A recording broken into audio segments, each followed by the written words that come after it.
1 minute until showtime.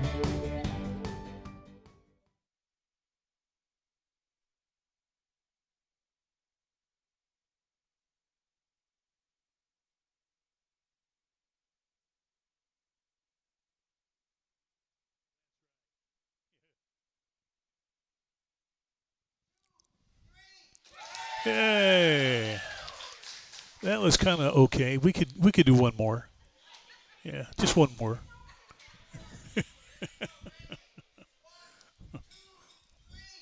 Hey, that'll do it. Where were you? Okay.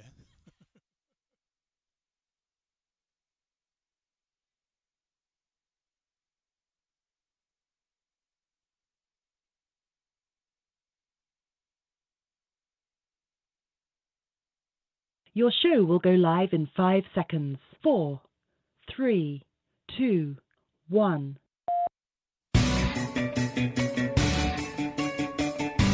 Now, from the world's most famous beach, from where beach racing began, it's the Legends of Racing radio show. Live from racing's original North Turn Beach Bar and Grill in Ponce Inlet, Florida. The Legends of Racing radio show. And your host, Buzz McKim. Oh, wow. You guys are really, really kind. Thank you very much. I never got that much applause from my own mother. But anyway, we thank you for being here today. And we got Rich Combs right there. And thank you, everybody out there that's checking us out. We're going all over the world today. And we just thank everybody for taking time out of their day. And we have someone here that we're real excited about. And she's right on the cusp of breaking out. And her career is going to be awesome here pretty soon. And getting ready for the ARCA 200. It is 200, isn't it? It is the 200, the yeah. 200 in February. Miss Allie Owens, everybody. Hey, Allie. Yeah, could be another Danica Patrick, huh? You know, I raced with Danica in 2010. She's retired. I probably should have learned something. No.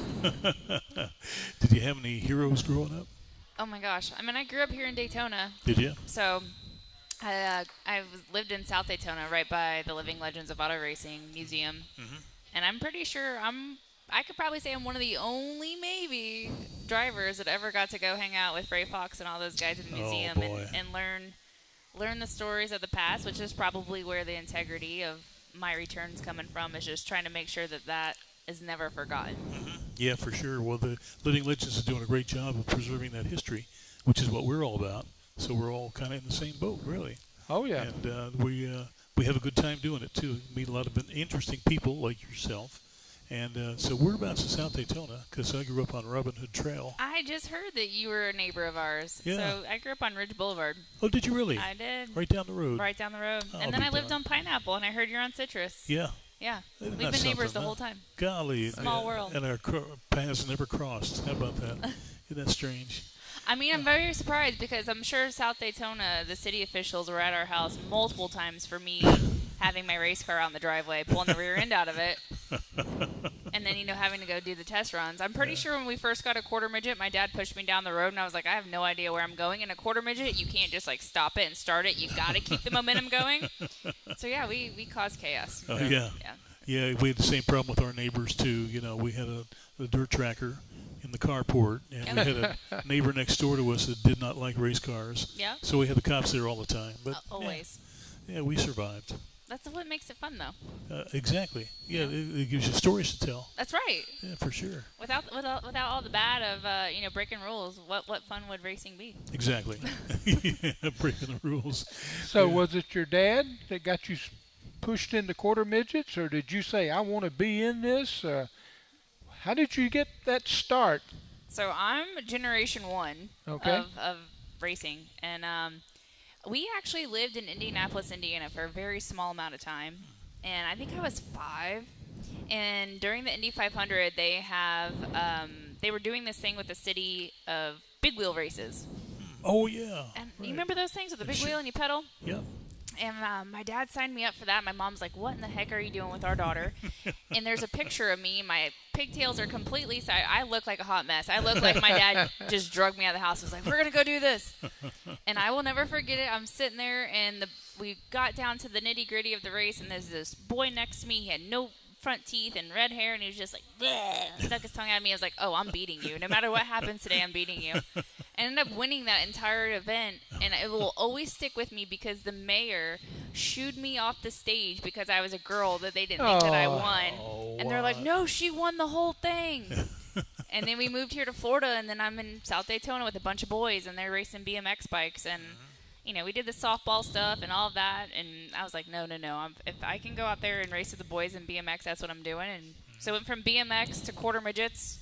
And then my dad made the worst mistake. He took me out to Volusia Speedway Park. Oh, look out. Yeah, and I'm like, wait a minute. These things are way faster. The track's bigger, and I get to play in the mud. Like, so we went dirt racing when I was 12. Oh, really? Oh, that's when you were wonderful. 12 years When I was old. 12. Yeah. So quarter midgets was a very small stint of mine. Yeah. And I was like, these teenage boys are awful. I'm going to go beat the big guys. That's But a great. great place to start. Let me tell you, Yeah. wonderful place to start. And I wish more kids got their first start. I wish they got them at a lower level.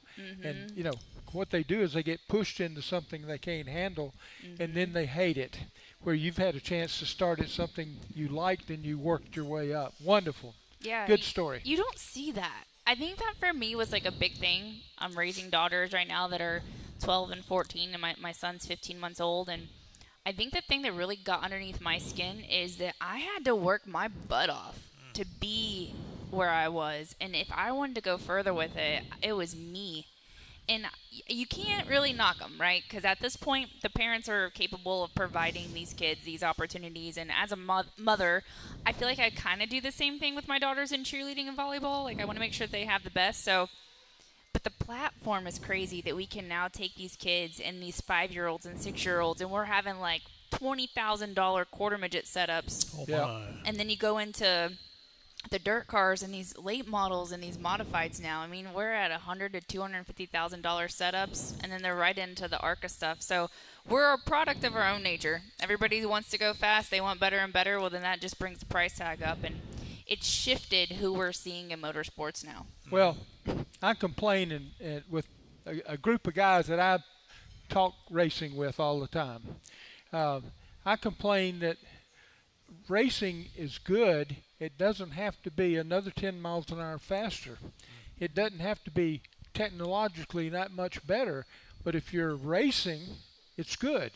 And if you've got too much money in it, there's a few people who win and a few people who are having fun. Yeah. And I can remember back in the early IMSA days, you know, you'd have 4 classes of cars running at Daytona. And I was with a group, and we were in the number 2 class. I mean, not by our choice, but by our money. And so you raced with a group of guys in your class, and if you can't, you might run 12th, but you were number 1 with the group you're Right. you were a winner, and everybody was happy. And you know, now Yeah. that's sort of gone away. So Yeah, it's crazy. You know, we were just talking about that, and I actually posted something on my Facebook. I posted me carrying one of my mini stocks when I was 15 behind a Bronco 2 to New Smyrna. okay, That thing went viral. Everybody loved that picture, and I'm like, that's the craziest thing I've ever posted. I posted all my awesome pictures at Daytona and all this, but the most attraction was the one with the Bronco going to New Smyrna, because we really don't get to see that anymore. And everybody's like, where'd you go after, you know, you stopped racing professionally? And I can tell you the most fun I have had behind the wheel between 2016 Xfinity Series at Richmond until getting ready to strap back in this car at Daytona is a group of friends of mine. There was 40 of us that just randomly went on Facebook Marketplace. I recommend don't doing that because we all bought these just random go-karts that were just for sale. And one of our buddies had a big, 5 acres, and we built a racetrack in that. And all of us strapped in with jeans and a T-shirt and a helmet. And we had C mains. We had that many cars. Really? We had C mains from our backyard, and C main to B main and B main to A main. And of course, my fire got lit when I was winning the B main and I got taken out. And then I realized real quick, I was like, oh heck no, this is real racing. I'm like going after this guy. And anyways, it was the most fun we had just because who cares? Yeah. It was just fun. I know what you're talking about. I love it. I have a bunch of racing buddies in England, and we're back and forth and talking. And the English guys have a thing they call field racing. And you just go out and buy an old car, and they have a field, and you go down and you make a racetrack out of it. So he says, why don't you come over and join field racing? Huh? Suit, help? Yeah. You got it all ready to go. Yeah. Well, it's like you say, you're just Yeah. getting it. They had gotten me a Volvo station wagon with Love an that. automatic transmission in a rough field. I didn't do very well. I was like, that's more of a mom mobile than what Oh, I drive. yeah. Oh, that's funny. The good part was it wasn't green, so There you go. There you go. Where was that track located that you ran? Oh, gosh. We were right out there. It was close by Barberville. Oh, we're no kidding. Yeah, it was just a good time. Uh-huh. I will say that there are some things, like when you're going out, and I know that you had the Clousers. I was looking at your guest log they had on there. It's really cool to see some of these guys that grew up racing at New Smyrna and, have raced super late models and all that, kind of take it back and go back to Evolution, like hobby stocks and stuff. Like, I love those series. Like, I feel like hobby stocks and, street stocks and all that, like, there's some fun in those series. And I feel like kids, and I say kids, but people that are getting their feet wet in the ARCA series and they're doing all these things, like, they need baptism by fire. Go throw them in a hobby stock or go throw them in something that's just equal playing field. Yeah. And, like, just go out there and know what rubbing and racing really is. I mean, that's what built the backbone of the sport in any division you look at. And it's different now. And, again, you can't knock it because that's just where evolution goes. That's right. But you got to take the history with you or you're going to forget where we come from. Amen. And then you're in you're trouble because at that point you forget why people really are doing this racing stuff. So you have two daughters, 14 and 15? 14 and 12 and then a 15-month-old little boy. 14 and 12. So what do they think about racing, mom racing? I can't wait for all this to get closer to the race and somebody put a microphone in front of their faces because I don't know if I've gotten the true answer. I'm not cool, right? Their mom. So Their mom, yeah. Yeah, but I did find out when they go to school, they have their friends Google me. And the only reason they Google me is not to watch my race cars, is because their picture pops up. They're famous now. Yeah, but my daughters, it's a common thing is that they keep saying that they're scared, not really knowing what that looks like, and it's honestly just because they've never been in a position to. They've been to the race. They watched me race the Xfinity race at Richmond, but they were like 3 and 4 years old. Yeah. So there's no memory of that. And they've watched me run dirt midgets at Golden Isle Speedway, but again, they were 2 and 3. So they don't have any memory of actually watching me race. So I've been trying to ask them questions like, hey, how do you think you're going to feel here? And how do you think you're going to feel here? And I just don't think it's going to hit them until we go to the test January 9th and that they see that, like, oh, that's mom that's strapping into that race car. Okay. Hopefully I get cool points and they'll want to clean their room a little bit easier after that. But, we never know. You'll get them. You'll be the coolest mom around, I'm telling you. Well, we are partnering with the Living Legends of Auto Racing, which is really cool. And some of the stuff that we're doing, we're bringing out a bunch of cheerleaders and a bunch of volleyball players and, like, youth athletes from this area to kind of bring new fans into racing. So maybe they'll think that I'm cool and all their volleyball friends and cheerleading friends, they're like, oh, that's your mom? So I don't know if I'm really worried about qualifying, on the pole as much as I am as, like, hopefully my kids think that their mom's kind of cool. Well, wait till they see someone ask you for your autograph. I can't wait for That's that. going to be big, I'm telling you.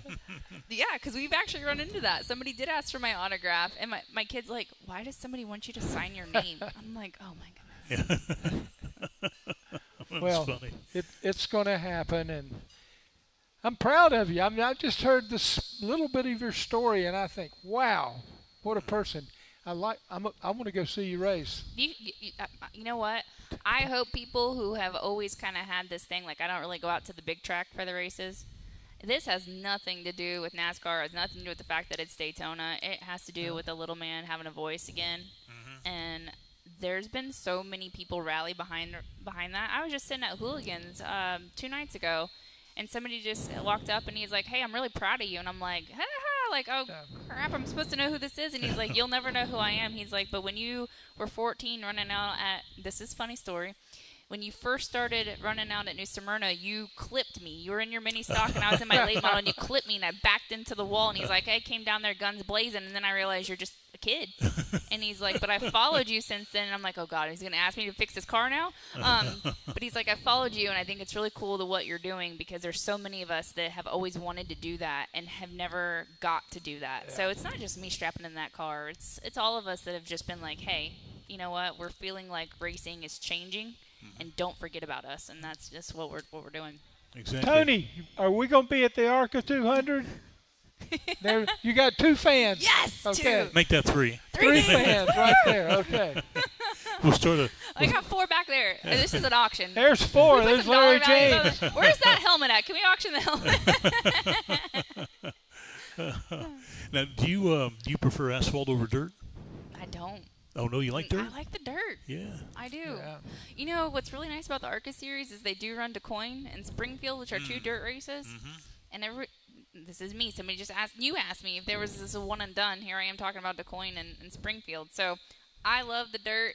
However, I feel like the stage that I need to be on to tell my story, to tell my truths of what really went on behind the scenes, and to like bring light to our message is I got to be on the big stage.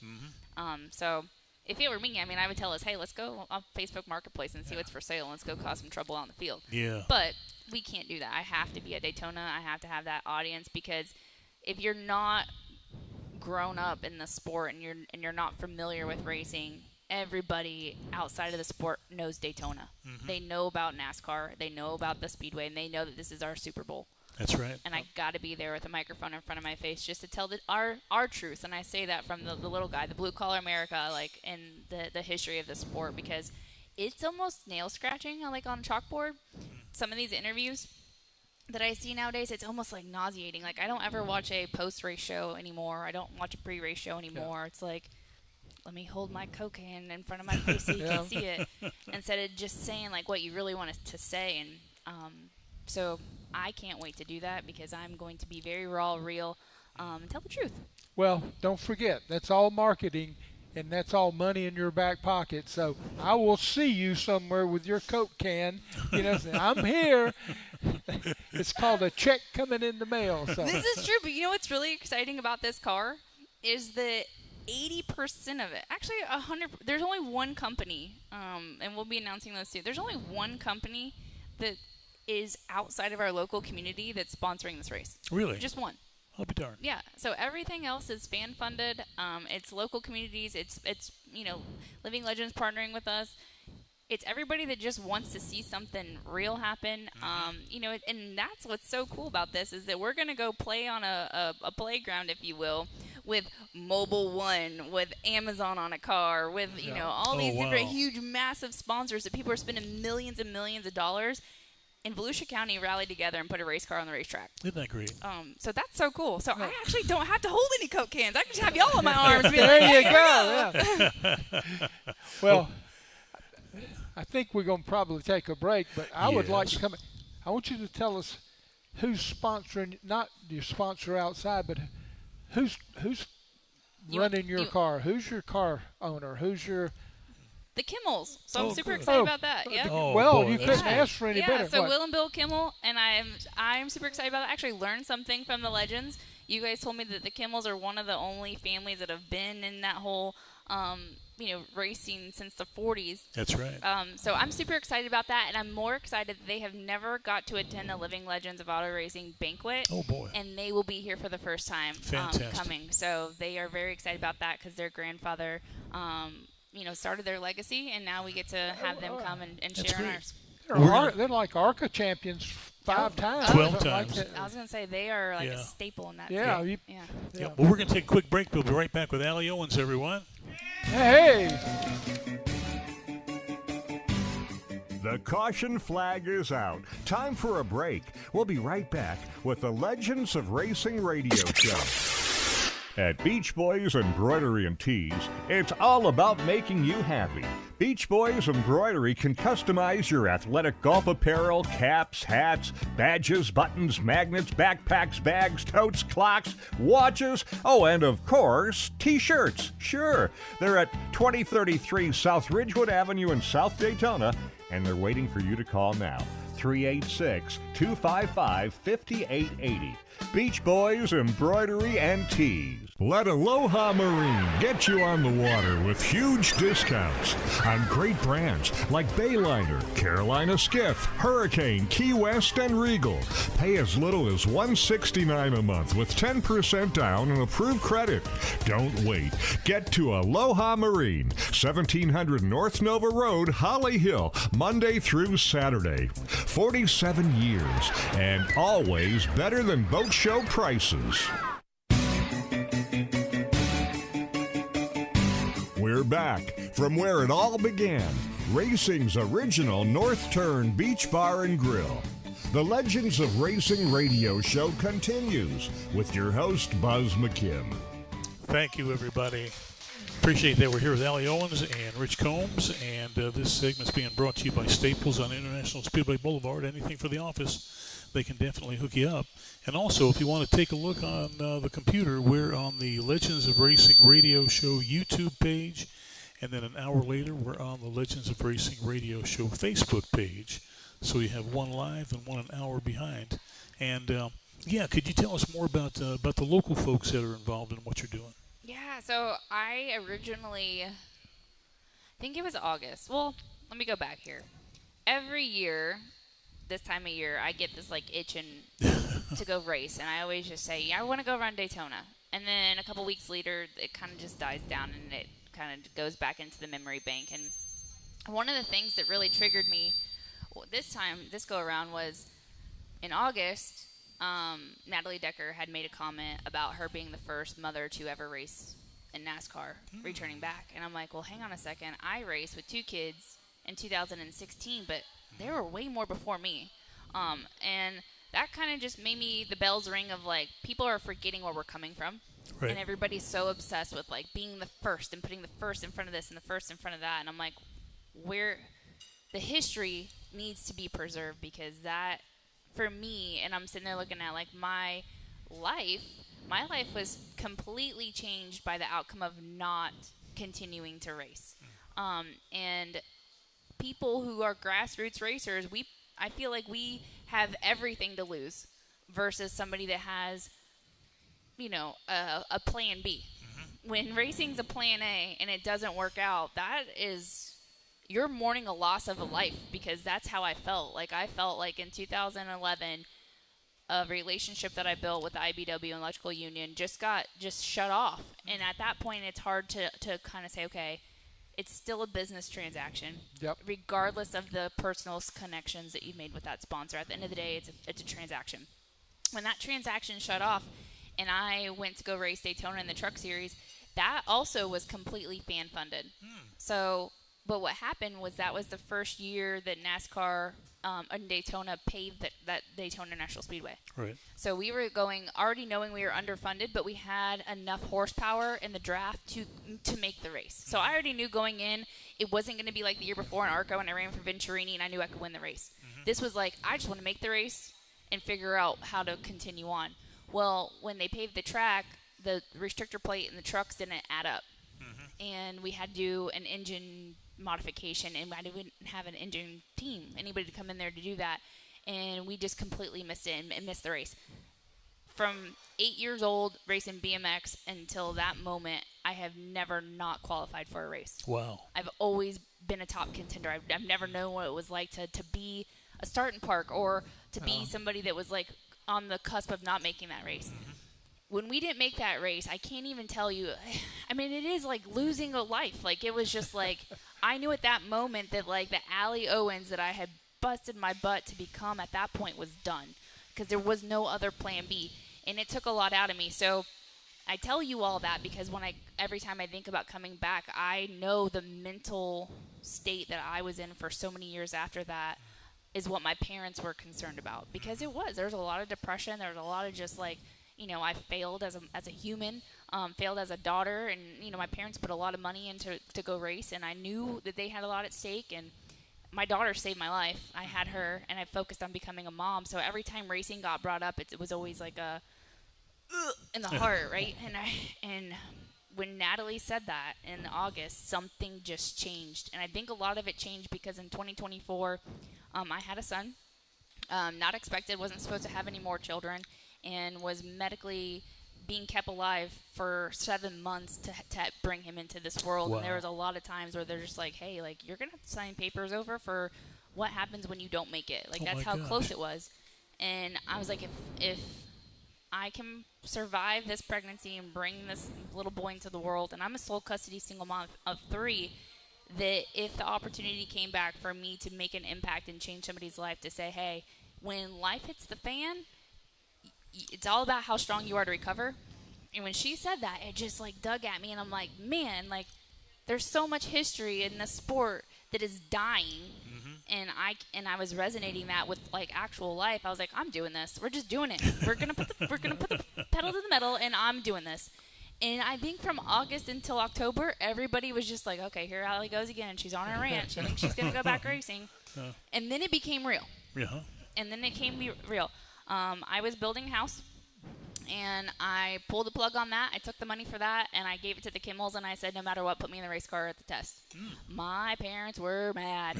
Why are you putting your money to go race? And I'm like, it's not about the dang race. It's about the story. It's about my life. It's about everything that I went through, and watching these people not make it and not have opportunity who are coming from the grassroots. It's to cheer the little dog on and say, hey, you might be the underdog, and you might be here, and may not be where you want to end up in racing, but gosh dang it, do not give up. Right.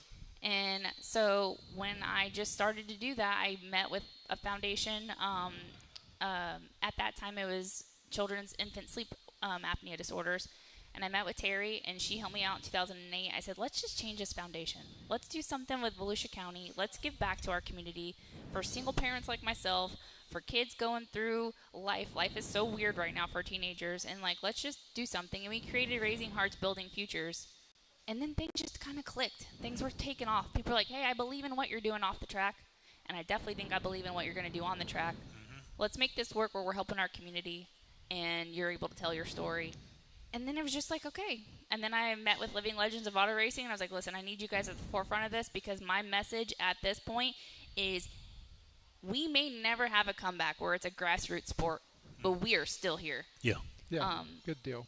So they came on board to help out. And then Scotty Boy Landscaping, they came on board. They're like, you know what? We have no business being on a race car, but we believe in this sport. And I just told you, gosh darn it. See, I told you I couldn't keep a secret. Oh. Scotty Boy Landscaping is helping, making sure Living Legends of Auto Racing is at the forefront of this, and the history is being preserved. So Well, I couldn't make it to the banquet. I tried. But they're on there. And then I have Smart Sheds of Orange City and Deltona. That's super exciting. They're going to help us do some really nonprofit stuff. And then we have Waldo's Billiards. So it's just all these different communities are coming through and saying, hey, yeah, we want to be a part of that. So it just started to pile in. And then we're just like, oh, my gosh, we have enough money to go run. And we do have another company that's not local, but it is very much a part of what we are doing here for the grassroots stuff. So I'm super excited to bring them on. But that's where it came from. It just went like this. Yep. And Isn't that then it just amazing? came to life. It was meant to be. Yeah. So what took you to the Kimballs? I mean, they're not a local race team. I mean, you went out is it because of ARCA? That's where we find most of those ARCA people are not, they're not Daytona based. So I have very big trust issues, and this was one of the things that like everybody keeps tottering on. Like, you want to come out here and you want to tell your truth, but your truth could also prevent you from doing more. And I just want people to know that, like, I went through a lot with different team owners, and I went a lot with NASCAR's upper management when it comes to driver, helping drivers and things like that. And the only family that I always felt like I could trust in the sport were the Kimmels. Really? Good deal. And that's where it came from. I know going into this race, like when I ran for Venturini's, I knew when I got into that car that I could win that race. And then I qualified outside pole at Daytona in 2009. I don't have that expectation going in there with the Kimmels because I know we are not funded or have the resources or things like that, but I know we're smart. And I know Will and Bill know these cars. I know that they know the draft. It's a lot different with these new cars. They know me, and there's a trust, and sometimes trust outweighs technology. And that's just where I was like, I feel comfortable with them. They're a family-run team.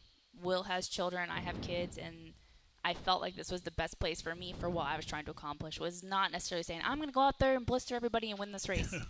Mine is so much more off the track on what we're trying to do. Well, don't worry about the funding. The fastest car, the pole setter, is not the guy who always wins the race. It's the driver and the team behind him who put together a strategy that wins. And we see it happen all the time, but when people are talking about it, they're talking about the speed. So when you're on the track, what's your biggest excitement? Is it the competitiveness with other people, the speed? I can do this. What draws you into that? So it's definitely not speed, or else I think drag racing would be where I'd be at. It's the So it's the competition, but it goes back to that little boy sticking his tongue out at me and me just being a woman and on a mission. And it is so much fun getting underneath the men's skin and like really just like, I'm just going to sit here and work you until you see me in your mirror and you make a mistake. And it's the competition part. It's the competition. It definitely is the competition. I think that's why you can like put me in anything and I have so much fun. Even work events. The last thing, my work has stopped doing go-kart track stuff. Like where we go into like the indoor go-kart tracks, they have stopped inviting me to those. Oh, really? Have you been to the one here? Yeah. Is it pretty good? It is pretty good. Yeah. Yeah, but they're like, it's an unfair advantage. So now we do other things. We got a world champion go-kart guy sitting back here now. Nice. He did them at Daytona, 100, really? 170 miles an hour. Norman Deach. You need to talk to him. Raise your hand there, Norman. I think that takes more guts than getting in an art car. I mean, those guys don't have anything protecting them. Yeah. We're going to take a quick break, and then it'll be Tony time.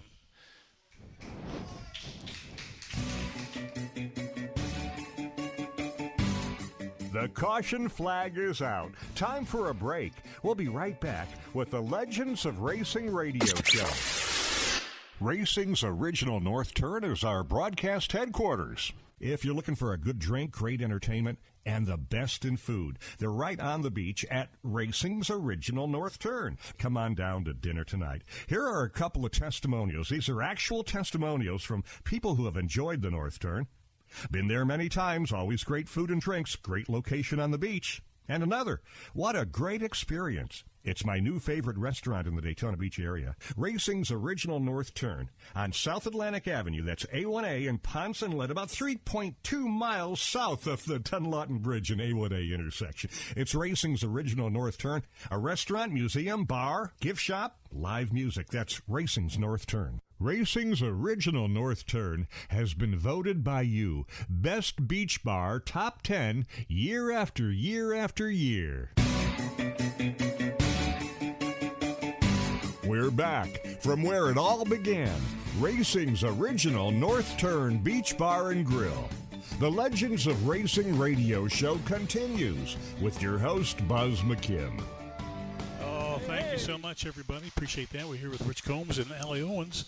And we got Tony time coming up. But first, this segment is being brought to you locally by Daytona Flea and Farmers Market, but one of the top 5 markets in the country by USA Weekend. And visit our Shop Now network and our Shop Now at Daytona Flea and Farmers Market Facebook page for the latest in vendor tours.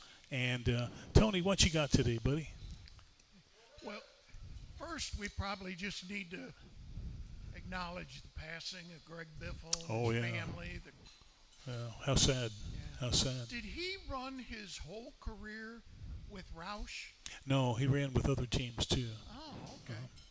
Yeah. I know he won the championships with Roush. Yeah. Okay. Yeah, good boy. Question. Yes. I'm pretty sure they don't let somebody just show up in the ARCA pits and jump into a car. What do you have to do to demonstrate you're capable of racing? Great question.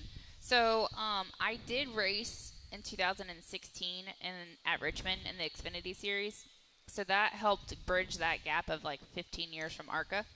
But then they take into consideration things that you've run since then. So there's been dirt midgets that I've run. I've done, I did that at Golden Isle, did a dirt late model at Golden Isle.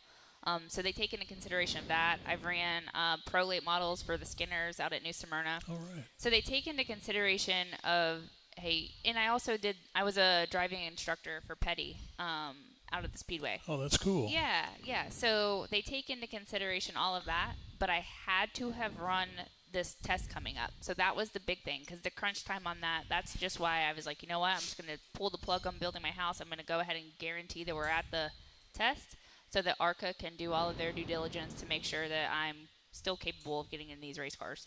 So, yeah.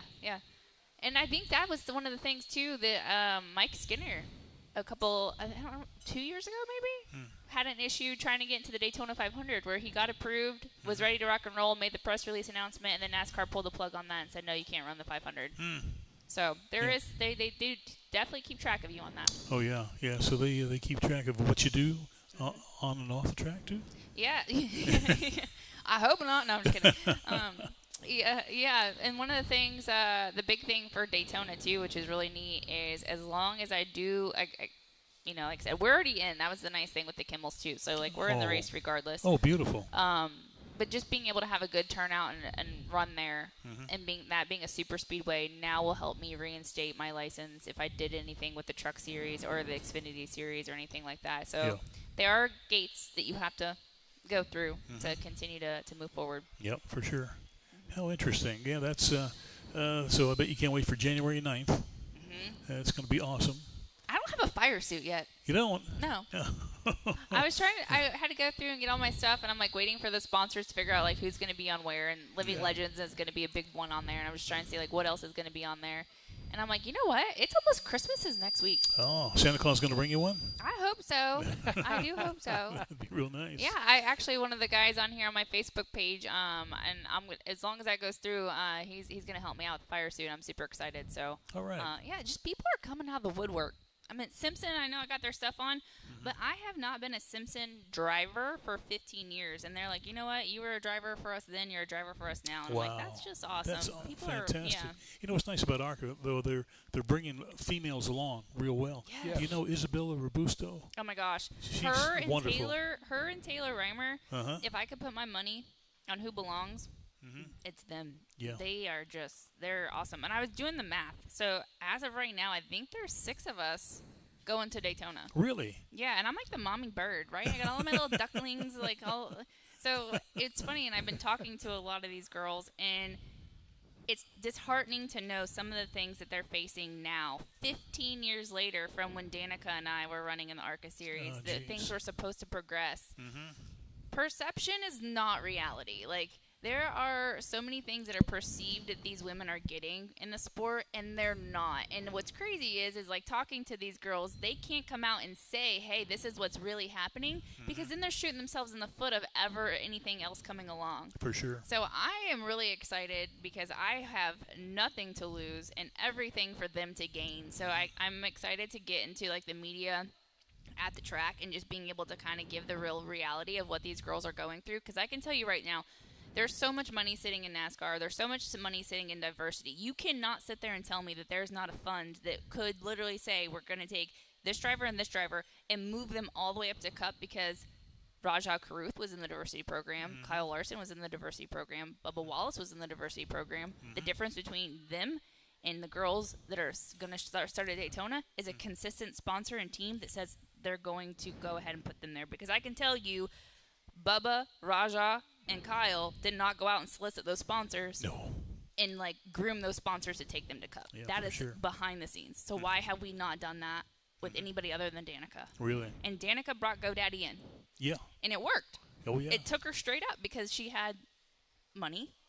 And unfortunately, it is a buy your seat world we live in. Yeah, absolutely. And with a name like GoDaddy behind her, she was able to do exactly what everybody's waiting for a female to do. But you can't sit there and tell me that Isabella or Taylor don't deserve that same treatment because they can drive the wheels off a race car. Right. Oh, they sure do. Has NASCAR reached out to you at all? Interesting enough, a department from NASCAR that I was not expecting to reach out to me has, which is the ticketing office. You're kidding. Yeah. Wow. So the Daytona ticketing office is like, hey, can you come in and meet with us and like talk about what you're trying to do with the community, because we're really interested in helping and being involved in that, which is so cool, because I'm like, all right, so it may not be the decision makers that will help me get into a race car and help the series, but it's just like, oh, they see that like what we're doing here in Volusia is working and the community is working. So I'm super excited. Hopefully, here in the next couple weeks, we get to announce what we're doing with NASCAR. But I will tell you, we're looking roughly, like I told them yesterday, about 300 people that we're going to put in the stands on behalf of our race initiative.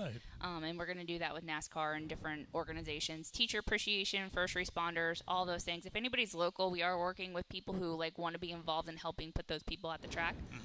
And then single parent homes that just can't afford to do that. And we're sending youth groups and all kinds of stuff, so it'll be fun. Jeez, that's great. Yeah. Fantastic. That's all a part of the marketing that I asked you about very first on. It's a business transaction. It's a business deal. You're taking it very personal because you've got emotion. I'm hearing your emotion come out. But at the end of the day, all the people that you're associated with, it's still business. What gets on the news, what makes the print is business. And when they find out you're doing something different, they want to grab you and bring you in because that helps them with their side of them. So yes, jump on that. Get some money out of it. Listen, everything in life is a business transaction. Yeah. Everything we do in life, at some point, we are swiping a credit card here, or we are watching a brand here. Even going to the grocery store, there's a certain reason why one ketchup has everything is a transaction. All I want out of our transactions is that it impacts somebody else's life positively. Yeah. Do you have a marketing manual? I actually have a marketing deck that I created, and everything that I'm doing right now is just literally from the heart and everything I've ever wanted to put out there. So I do have that. We just opened up and launched our website, and I'm super excited. It's AllieOwensRacing.com. And we're doing things a little different now. And I will say, in the 15 years, I have become a very successful business woman. And I think that's the difference now between when I was younger. If I could have my brain now in the business world that I've lived in for the past 15 years, then we would have been in good shape.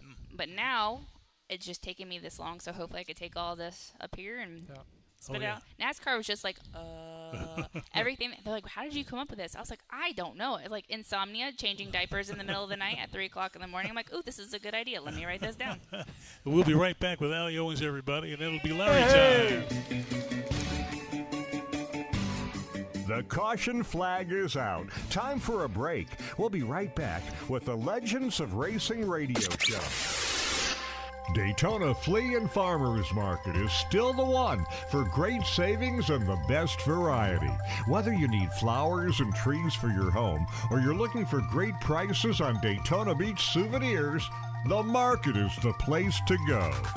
The market features 1,000 booths, 2 air-conditioned malls, a restaurant, and 9 snack shacks. Hop's Grill features gourmet burgers and garden blend salads. Treat yourself to a great variety of brat and hot dog creations at the Doghouse, or enjoy a refreshing drink at the Seltzer Oasis. The market is open every Friday, Saturday, and Sunday and is 90% undercover, so you can shop rain or shine. There's never a charge for parking or admission. Enjoy our monthly classic car cruise-in on the first Saturday of every month and garage sale weekend, the third weekend of every month. See all we have to offer at DaytonaFleaMarket.com or like us on Facebook.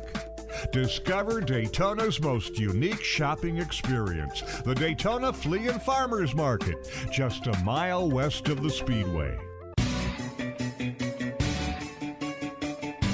We're back from where it all began, racing's original North Turn Beach Bar and Grill. The Legends of Racing radio show continues with your host, Buzz McKim. Hey! Well, that's very kind of you all. Thank you so much. And this segment's being brought to you locally by the Homewood Suites by Hilton over on Bill France Boulevard, right around the corner from the Speedway. Every room is a suite, and they have complimentary breakfast and happy hour. How about that? Nice. Yeah, so they're nice people. So go check them out. Also, don't forget on February 7th, Saturday, Beach Parade. And you can register your car at kelly.northturn@gmail.com. And we're expecting a huge turnout for that. And Jeff Bodine going to be here, and Ernie Irvin and Sterling Marwin. Oh, cool. They're all going to be here, and who knows who else is going to be popping up. You never can tell. I wouldn't be surprised if Mikey Waltrip shows up. Oh, yeah. Oh, yeah. Because he's down here a lot. But Larry, what do you got today? Hi, Ellie. Thanks Hi. for being here. Yeah. Actually, you know, you're awful pretty. That's like, it might be the prettiest girl you've ever had on this stage. So I want my you. picture taken with that girl. I'm about twice your age, but I'm very safe. Yeah, just twice. Anyways, Allie, I'd like to know, I know the dirt track is probably your favorite race, what you've said earlier, racing on the dirt, and that's kind of how we grew up. Racing in the Arco series, and you do a lot of asphalt racing. So what to you is the biggest difference between racing on the dirt and racing on the asphalt? There's a sense of like car control with dirt. It takes a very talented driver to get it done on the dirt. Just because there's so many variables with the dirt cars, and I wish that we had. I feel like the dirt car series and some of the stuff that they're doing with dirt now is making it a better. This is going back to your question, your thing about marketing, right? If there was a return back on investment when it comes to a sponsor that could shine through the dirt series, I think you would see dirt overpower a lot of what the asphalt stuff is doing. But the franchise and the magnitude of what NASCAR is and has become over the years, it's very difficult to compete in that when you're a dirt car driver. Unless you have a company that is targeted to the dirt car world, or there's a family relation or some type of there's some type of personal investment to like say, hey, I'm going to go fund that. Because I was just talking to Steve Arpin. He was a teammate of mine, and now he runs Longhorn Chassis, and he does a lot, and Mikey Kyle and all them. And I was just like, hey, you know, this was when I was looking about going back racing. I was like, what would it cost to just go run one of your house cars, and I'll fully fund it with sponsors? And I had a number in my mind, and he was like over $1.52 million. Oh my gosh! And I'm like, well, gosh dang, I ain't doing that. So, so there's money still that is being spent. So I'm going to give you that number, right? That $2 million number. I could take that and go run either a full ARCA race schedule, or I could run all of the big tracks in ARCA, and I can go run like 5 truck races, right? So when you're looking at it from a sponsor's perspective, you're going to give them way more of a value back, unfortunately, in this arena than you would in dirt. I get that. One last question real quick. What's your nickname? My nickname? Yeah. Depends on who's asking. I used to have some really fun ones. Now it's just Mom, and then you're like, Mom! You know? Yeah. You should give me one, though. I mean, I'm open to it. I'm definitely not 18, 19 anymore, so I think I've lived enough experiences to earn a nickname other than Mom. Oh, that's funny. You know, Buzz. Hey, man. Larry's a regular. Oh, yeah. But he's been missing here for a couple of months, and I saw him come in today. You know, I saw him driving in, you know, and he gave me the finger up wave, and I came in to see him, tell him how much we missed him. So, Larry, we want you back, man. Yeah, Larry does a great job for sure. Yeah, he does a good job. Yeah, exactly. So after Daytona, what's your next step? Sleep. You know, there wasn't supposed to be an after Daytona. It's just, you know, in 60 days. That's really what I keep telling myself. It's been 60 days. And I was able to put this together. Oh, that's amazing. And, you know, there's certain responsibilities, and I was talking to somebody about this too. There's certain responsibilities that I have as a mom. And I have daughters that are playing volleyball and cheerleading. And, you know, with the test is a 2-day test. It's Friday and Saturday, and I can't do Saturday because I have to take my daughter to volleyball. And it's important for me to be present. It's important for me to be present. Yeah. You know, because my dream started young. And I know, like, with her and her sister and having a baby, that there's certain responsibilities that I have as a mom. There's also certain responsibilities, though, that I feel like I have to tell everything that I've gone through and really break the mold for females trying to come into the sport. Right. And I feel like there's also a certain responsibility for the grassroots side. And I don't know what it is about me that just can vocally say that and people listen. So I'm torn. Ideally, like I was telling Will Kimmel, he's like, hey, what are we doing after this? And I'm like, everybody keeps asking me about that. I was like, I don't know. Ideally, it would be Talladega in April, and then like an every other month. So like a Michigan, and then maybe like a Kansas. And that is just how long I feel like it could potentially take to really make an impact. But again, I can go out and run Daytona, and then my chapter's closed. Yeah. Because I've never – here's what's crazy is I qualified outside pole at Daytona. I ran third at Daytona. I've done really, really well at this racetrack. I have never got to take the checkered flag under my own horsepower, ever. I was running third my last race there, and I got taken out with a flat tire 3 laps to go. Is that right? And, like, I got to finish the race, but I was on the apron and limping. Yeah. So I just never got to officially say this is my last race on my own terms if it's my last race on my own terms. So, you know, but then there's the racer in me. It's like, gosh darn it, I did it once, now I got to go do it again. Yeah. That's probably what my mom's sitting there shaking her head like, oh, God, here we go. Here we go. So.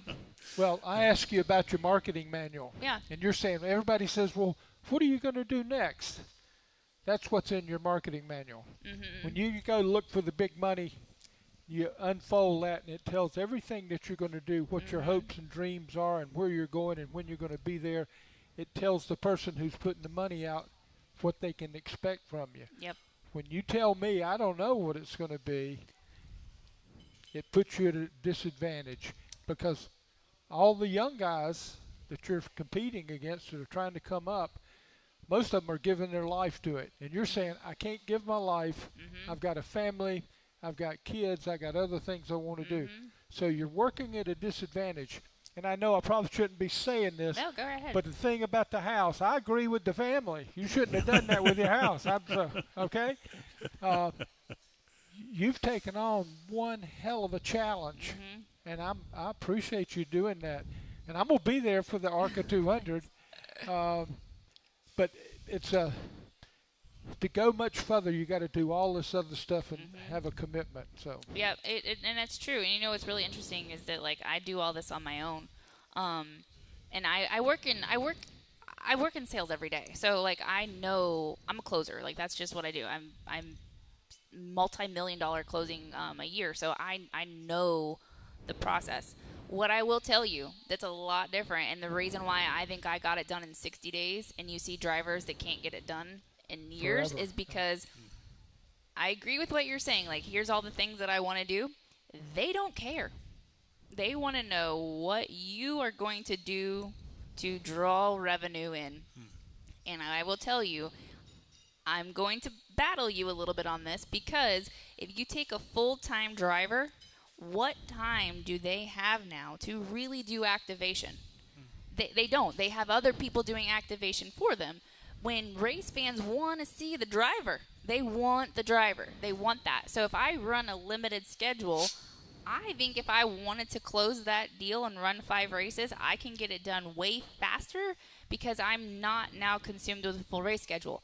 That concept does not work in this world if you want to be a race car driver full-time and running for championships and wins. And I agree with you. Yes. We're saying the same thing. No problem. Yes. So, like, it's very interesting how this world works. And I think that is why when you have some of these female drivers coming through who don't have full schedules, they're so adamant about a full schedule. They keep pushing a full schedule. They keep pushing these big numbers instead of saying, hey, step back a second. You got to get the money built up first. Take a different angle and look at it, and then do it this way. And then when the money's there and you got your little nest egg and you have companies that believe in you with big checkbooks, and you're not asking them for $1 million, you're asking them for 50, and you just turn that 50 now into 200,000, go back to the table and say, now I want 4. There you go. And that's how you do that. And there's not a lot of people that understand that because they are so invested in being a race car driver, they haven't had to live life outside the driver's seat as a business person and deal with normal transactions on a regular basis that have nothing to do with their passion. Because when it's your passion you're selling, there's a lot to lose. Yeah. Well, we're going to take a quick break. We'll be right back with Allie Owens and listen to some more of her stuff.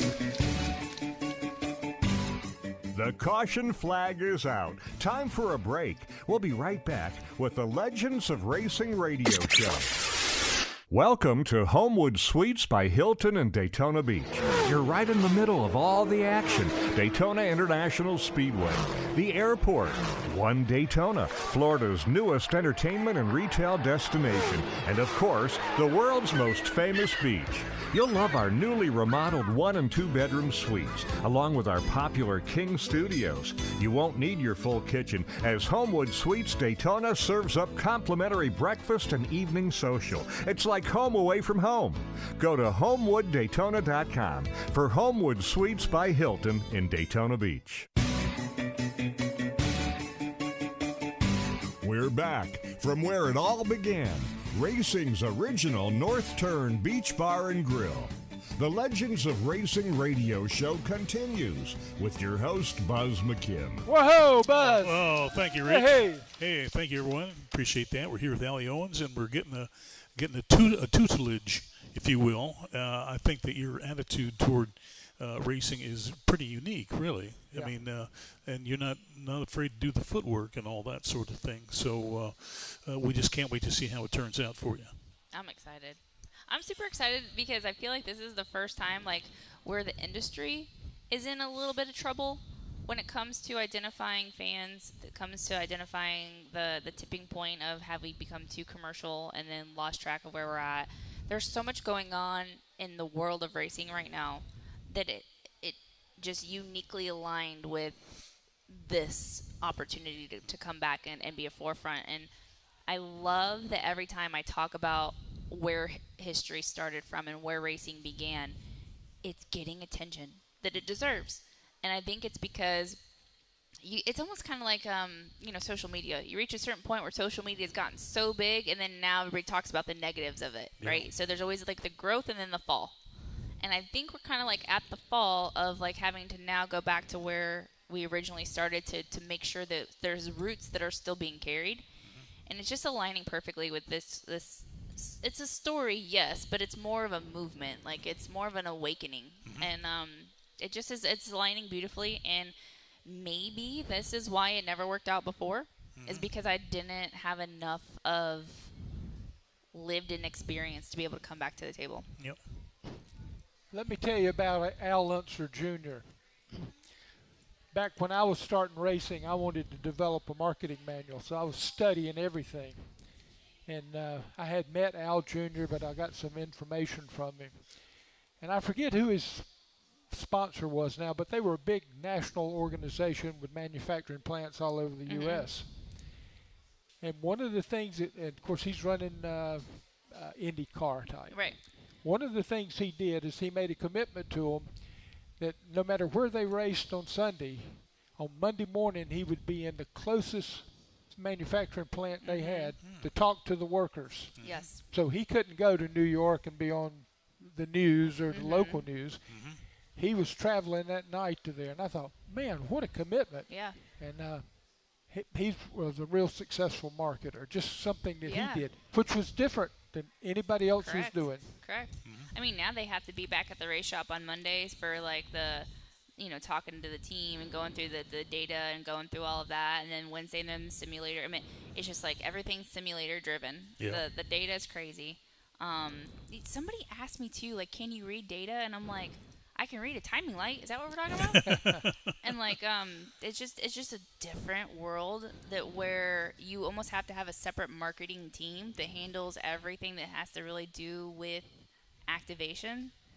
And I think for people who don't have a backing like that, you can't think the same way as the next driver. You have to think differently until you get to that point where you can pass the baton and then change how you want to approach racing. Yep. Well, you're our driver, us in Daytona. We look to you to carry the flag high for Right. Daytona Beach. No pressure. And I'm sure it's going to work out real well. Has ARCA reached out to you and helped out at all? Oh, yeah. Yeah, I think those guys are super excited for me to come back. I will be one of the only drivers in the ARCA field that has raced back in the day. Really? Yeah. Oh, be To darned. these old cars and to the new cars. So, ARCA has always been really great to me. I have been out to the racetrack multiple times throughout the years and have still, kept relationships really close with those guys. And they really are going to help us accomplish what we need to accomplish with the community and getting them out there. And my hat is off to NASCAR. I have some bad blood on certain divisions with NASCAR, but the ticketing office and the people who are working here in Volusia County really do have our community in the best interest, but they're not also from here. So everybody I talked to, that was the first question I asked, how are you from here? And California, Utah, all these different places, they've come in here. So they haven't got to live Daytona and know that there's a disconnect between us and racing. So they are super excited and say, hey, anything and everything we need to do to help you get your community here, let us know. Well, and that's awesome. Huge. That's huge. Yeah, that is great. Well, we thank you for being here, Allie, and we wish you the very best on your progress Absolutely. here. Hey. I hope you'll keep us posted as to how things are progressing there. Oh, yes. I keep Nancy on speed dial. She's probably like, what? And she needs to know. That's good. And there's some folks we have to thank for putting this on today. We've got Danny on the board over here. Danny. Yeah, and Mike with the applause sign, and Tony and Larry for the questions. And and Owen Hopes, our resident legend, is here today. Santa Claus over there. Yeah, he's the mean little elf. That is a great, yes, yeah. Yeah. So we just can't wait to see how it turns out for you. We're going to be counting the days just like you will be. And we know it's going to work out well. You've got such a momentum now. And, getting Living Legends on board, too, they can really take it a long way. And will you be going to the banquet? Yes. Oh, absolutely. Good. Yep. Super. I actually think I got to get with you guys. I think we already have like 3 tables full. Wow. Yeah. Whoa. Yeah. Oh. Yep. Good. Yep. Good. So. Well, that's terrific. See, and all that helps. All that helps with the marketing. Yes. Yeah. I'm going to hire this guy over here for my marketing. Yeah. He's the guru for sure.